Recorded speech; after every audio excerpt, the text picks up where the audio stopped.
అందరికీ good morning అండి. ఈరోజు మరొక వీడియోతో మీ ముందుకు రావటం అయితే జరిగింది. సో ఒక 2 మంత్స్ నుంచి ఎలాంటి వీడియోస్ అప్డేట్ లేవు. సో దాని గురించి కూడా పెద్ద ఇన్ఫర్మేషన్ అయితే మీకు ముందుకైతే తీసుకురావటం అయితే జరుగుతుంది. సో ఈరోజు తీసుకొచ్చినటువంటి టాపిక్ ఏంటంటే చాలామంది రెగ్యులర్గా టీఎస్ నుంచి అంటే తెలంగాణ నుంచి కొంతమంది మాకు సీసీస్ డౌన్లోడ్ చేసుకోవాలి ఎలా ఏంటి అనే ప్రొసీజర్ గురించి అడుగుతూ ఉంటున్నారు. సో వాళ్ళ కోసం ప్రత్యేకంగా ఈ వీడియో అండి. సో ఇక్కడ బేసికల్లీ మన ఏపీలో చూసుకున్నట్లయితే సర్టిఫైడ్ కాపీస్ అంటే మనం రిజిస్ట్రేషన్ తీసుకున్నది ఏదైనా అసెట్ అంటే ఏదైనా ల్యాండ్ కానీ ఏదైనా ఫ్లాట్ కానీ ఏదైనా అగ్రికల్చర్ కానీ ఎనీథింగ్ ఒక అసెట్ని రిజిస్ట్రేషన్ చేసుకున్నా ఉంటే దాని యొక్క సర్టిఫైడ్ కాపీస్ అనేది మనం ఫ్రీగా డౌన్లోడ్ చేసుకోవచ్చు. మేబీ ఆ ఒక ఆప్షన్ కూడా అతి త్వరలో తీసేయవచ్చండి ఏపీలో కూడా నాకు తెలిసిన ఇన్ఫర్మేషన్ ప్రకారం. ఓకే, సో ఇక పాయింట్లోకి వచ్చేసినట్లయితే తెలంగాణలో మన సీసీ డౌన్లోడ్ చేసుకోవాలంటే ఇక్కడ మనకి ఫ్రీగా డౌన్లోడ్ చేసుకోవడానికి ఓన్లీ 1 టైం మాత్రమే ఛాన్స్ ఉంటుంది. అదేవిధంగా ఆ 1 టైం ఎవరికి ఉంటుందంటే ఎవరి మొబైల్ అయితే రిజిస్టర్ చేయబడుతుందో at the time of registration. Okay, so అప్పుడు మాత్రమే ఆ ఒక పర్టికులర్ మొబైల్ నెంబర్ యూస్ చేసి మాత్రమే మనం ఒక్కసారి మాత్రమే మన సీసీ డౌన్లోడ్ చేసుకోవచ్చు.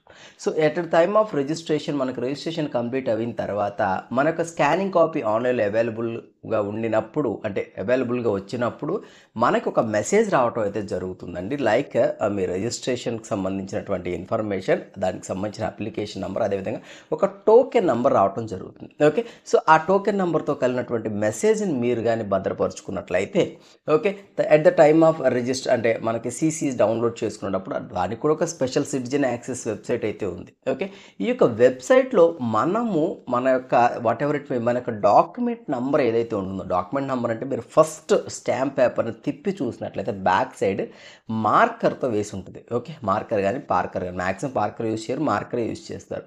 సో అక్కడ ఏదో 29/2023 అంటే ఈ సంవత్సరంలో పైన ఉండేది డాక్యుమెంట్ నెంబర్, కింద ఏ ఇయర్లో రిజిస్టర్ అయిందో ఆ ఒక ఇన్ఫర్మేషన్ ఉంటుంది. ఓకే, సో ఆ డీటెయిల్స్ని మీరు డౌన్లోడ్ చేసుకోవచ్చు అనమాట. ఆ యొక్క డాక్యుమెంట్ నెంబర్ ఎంటర్ చేయగానే ఓకే, సో ఎంటర్ చేయగానే మనకు టోకెన్ నెంబర్ అడుగుతుంది. So token security code, okay, ఆ టోకెన్ సెక్యూరిటీ కోడ్ ఎంటర్ చేయగానే ఒక ఓటీపీ అడుగుతుంది. ఓటీపీ త్రూ మన యొక్క సీసీని డౌన్లోడ్ చేసుకోవచ్చు only at 1 time. If in case అక్కడ కానీ మీరు ఏదైనా ట్రాన్సాక్షన్ లాస్ అయినట్లయితే ఖచ్చితంగా మీరు త్రూ పెయిడ్ సర్వీస్లోకి వెళ్ళాలి. ఓకే, సో దీనికి గాను సిటిజన్ వెబ్సైట్ ఏ విధంగా ఉంటుంది, ఏ విధంగా లాగిన్ చేసుకోవాలి, ఏ విధంగా సైన్ అప్ ప్రొసీజర్ ఉంటుంది అనే విషయం అయితే నేను కొంత మేరకు మీకు నేను చూపించడం అయితే జరుగుతుంది.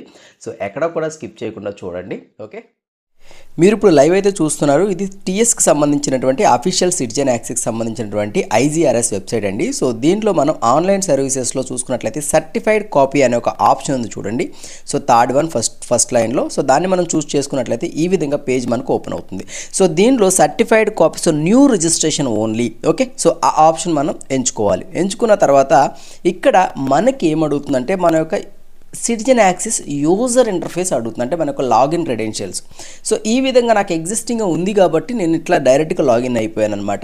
ఇఫ్ ఇన్ కేస్ ఒకవేళ న్యూ రిజిస్టర్ ఎవరైతే ఉంటారో వాళ్ళ పేరు మీద మాత్రమే ఇక్కడ అకౌంట్ అయితే క్రియేట్ అయి ఉండాలి. సో వాళ్ళ పేరు మీద అకౌంట్ క్రియేట్ అయి ఉంటే మీకు పాస్వర్డ్ అయితే గుర్తు లేకపోతే ఫర్గట్ పాస్వర్డ్ కొట్టుకోండి. ఓకే, సో ఇక్కడ ఫర్గట్ పాస్వర్డ్లో కూడా సారీ మీ యొక్క క్రెడెన్షియల్స్ రాంగ్ అని ఉంటే అప్పుడు న్యూ రిజిస్ట్రేషన్లోకి వెళ్ళండి. సో న్యూ రిజిస్ట్రేషన్ ఫామ్లో వాళ్ళ యొక్క పేరు, డేట్ ఆఫ్ బర్త్, వాళ్ళ యొక్క gender, mobile number, email ID ఇలా రకరకాల డీటెయిల్స్ అడుగుతూ ఉంటుంది. సో మీరు ఆ యొక్క డీటెయిల్స్ అన్ని ఇచ్చేసినట్లయితే ఒక లాస్ట్లో ఒక మొబైల్ ఓటీపీ ఒకటి అడుగుతుంది. సో మొబైల్ ఓటీపీ ఇచ్చేసి ఈ విధంగా మీకు ఓటీపీ జనరేట్ అవుతుంది. ఈ మొబైల్ ఓటీపీ కంప్లీట్ అవ్వగానే మీరు వెరిఫై చేయబడ్డారని చెప్పేసి మనకు ఒక మెసేజ్ అయితే రావడం జరుగుతుంది. చూడండి, నేను మీకు చూపిస్తాను. సో చూసిన సక్సెస్ఫుల్లీ వెరిఫైడ్. ఓకే, సో ఇలా వెరిఫై అయినాక మీకు అకౌంట్ అయితే క్రియేట్ అయిపోయినట్టు సిటిజన్ యాక్సెస్లో. ఇట్స్ ఒక 5 minutes లోపే మీకు కంప్లీట్ అవుతుందండి ప్రాసెస్. సో ఇక్కడ నేను ఏం చేస్తానంటే డైరెక్ట్గా లాగిన్ పేజ్కి వచ్చి ఫస్ట్ యూజర్ టైప్ దగ్గర సిటిజన్ అనేది పెట్టుకుంటా. ఇప్పుడు what ever it may be నేను రిజిస్టర్ అయినటువంటి నా క్రెడెన్షియల్స్, యూజర్ ఐడి, పాస్వర్డ్ ఇక్కడ లాగిన్ అవుతా. సో లాగిన్ అవ్వగానే ఇక్కడ నాకు 10 రకాల సర్వీసెస్ ఉన్నాయి. ఇక్కడ సర్టిఫైడ్ కాపీస్, ఇక్కడ చూసిన డాక్యుమెంట్, న్యూ రిజిస్ట్రేషన్ ఓన్లీ. ఇక్కడ మీరు చూసినట్లయితే 8వ ఆప్షన్ మీరు చూస్ చేసుకున్నట్లయితే ఈ విధంగా మన యొక్క రిజిస్టర్ మొబైల్ నెంబర్ ఆటోమేటిక్గా వస్తుంది. సెక్యూరిటీ కోడ్ మీకు చెప్పాను కదా, టోకెనైజ్డ్ సెక్యూరిటీ కోడ్ అనేది మీరు ఎంటర్ చేయాలి. సో ఇది మీ యొక్క మొబైల్ రిజిస్టర్ మొబైల్ నెంబర్కి ఒక మెసేజ్ వస్తుంది ఐజీఆర్ఎస్ నుంచి, అంటే మన యొక్క రిజిస్ట్రేషన్ డిపార్ట్మెంట్ నుంచి వస్తుంది. ఆ యొక్క సెక్యూరిటీ కోడ్ మీరు ఎంటర్ చేసి మీరు సబ్మిట్ చేయగానే దానికి సంబంధించినటువంటి మీ యొక్క ఒక ఇన్ఫర్మేషన్ అయితే ఓపెన్ అవుతుంది. సో మీరు క్రాస్ వెరిఫై చేసుకోండి. ఈ యొక్క మీ యొక్క ఎస్ఆర్ఓ డీటెయిల్సా కాదా, మీ డీటెయిల్సా కాదా చూస్ చేసుకుని ఓటీపీ బేస్ ద్వారా వెరిఫై చేసుకుంటే ఓటీపీ సక్సెస్ఫుల్ వెరిఫైడ్ అని వస్తుంది.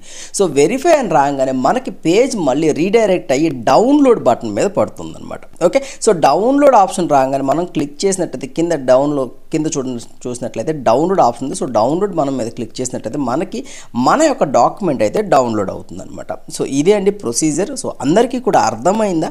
ఈ విధంగా ప్రతి ఒక్కళ్ళు కూడా వన్ టైం మాత్రం అండి. సో అగైన్ చేయడానికి లేదు, మళ్ళీ చేసుకోవాలంటే ఖచ్చితంగా మీరు పెయిడ్ సర్వీస్లోకి వెళ్ళాలి.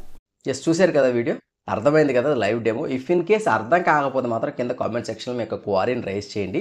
నాన్ రిలేటెడ్ దిస్ వీడియో అయినా పర్లేదండి. మీ యొక్క క్వశ్చన్స్ ఏవైతే ఉంటాయో అవి రైజ్ చేస్తే నేను కూడా దానికి సంబంధించినటువంటి మీ యొక్క క్వశ్చన్ సంబంధించిన రిప్లై ఇవ్వడం అయితే జరుగుతుంది కామెంట్లో. ఇఫ్ ఇన్ కేస్ కుదరదు అనుకుంటే మాత్రం ఇదే విధంగా ఒక వీడియో చేసి మన యొక్క ఛానల్ అప్లోడ్ చేయడం అయితే జరుగుతుంది ప్రత్యేకంగా మీకోసం. ఓకే, ఎనీహౌ థ్యాంక్ యూ అండి. Thank you for watching for this video. మీకు కానీ ఈ యొక్క వీడియో నచ్చినట్లయితే లైక్ చేయండి. ఈ యొక్క వీడియో మీ ఫ్రెండ్స్కి యూజ్ అవ్వాలనుకుంటే ఈ యొక్క వీడియోని షేర్ చేయండి. ఇలాంటి అప్డేట్స్ మీకు రెగ్యులర్గా కావాలనుకుంటే మా ఛానల్కి సబ్స్క్రైబ్ చేసుకోండి. థ్యాంక్ యూ అండి. Thank you very much.